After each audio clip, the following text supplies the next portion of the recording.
আমি আজও পাগল তোমারই ওই প্রেমে, গেছি হারিয়ে রাতের আকাশে।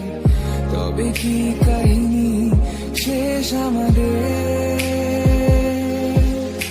আমি ভাবি যদি আবার ছুতে পারতাম তোমাকে, সত্যি বা স্বপ্নই হোক এ দূরত্ব শেষ হয়ে যেত যে।